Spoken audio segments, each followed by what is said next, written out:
আজকে পুঁই শাক দিয়ে পুঁটি মাছ ভাজা রান্না করব, তাই পুঁটি মাছ ভেজে নিচ্ছি, পুঁই শাক দিয়ে রান্না করব। মরিচ পেঁয়াজটা ভেজে নিচ্ছি, মাছ ভেজে নিয়েছি। পুঁটি মাছের সাথে আসলে পুঁই শাকের ঝোলটা দারুণ লাগে।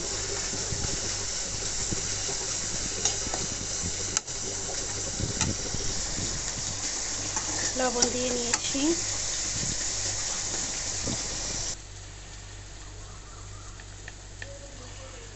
অল্প অল্প করে সব মশলা আমি দিয়ে নিচ্ছি এক এক করে। একদমই কম মশলা দিব, কারণ এটা পুঁই শাক। পুঁই শাকের তরকারি বা যে কোনো শাক দিয়ে যদি তরকারি রান্না করা হয় তাহলে মশলার পরিমাণটা একটু কমই দিতে হয়। দেখুন একদম হালকা মশলা দিয়েছি আমি। মশলাটা এখন আমি একটু কষিয়ে নিব।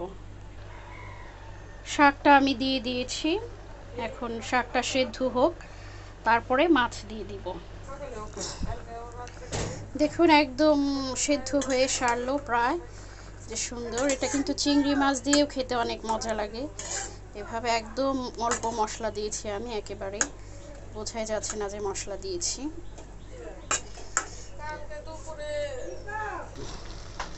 মাছগুলো দিয়ে দিয়েছি, এখন পানি দিব।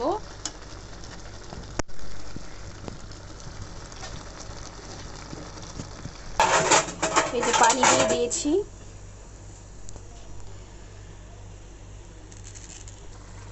দেখুন বন্ধুরা, একেবারেই মনে হচ্ছে সাদা কালার, কারণ আমি একদমই মশলা কম দিয়েছি।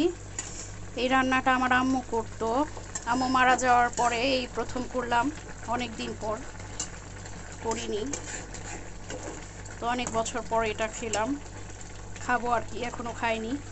এই যে একদম হালকা মশলা।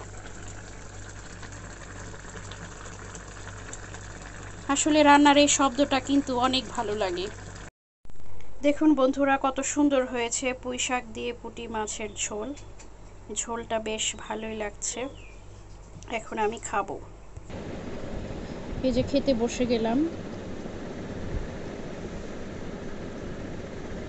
খেয়ে দেখি কেমন হয়েছে।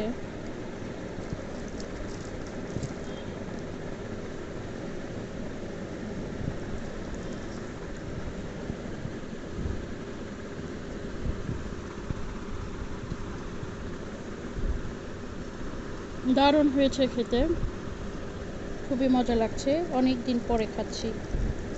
আপনারাও কিন্তু, এখন গরম পড়েছে, এখন কিন্তু সবার বাসায় পুঁই শাক কেনা হয় বা অনেকেই নিজেও লাগায়। তো আপনারা কিন্তু এভাবে চিংড়ি মাছ দিয়ে বা পুঁটি মাছ দিয়ে খেতে পারেন, খেলে ভালো লাগবে।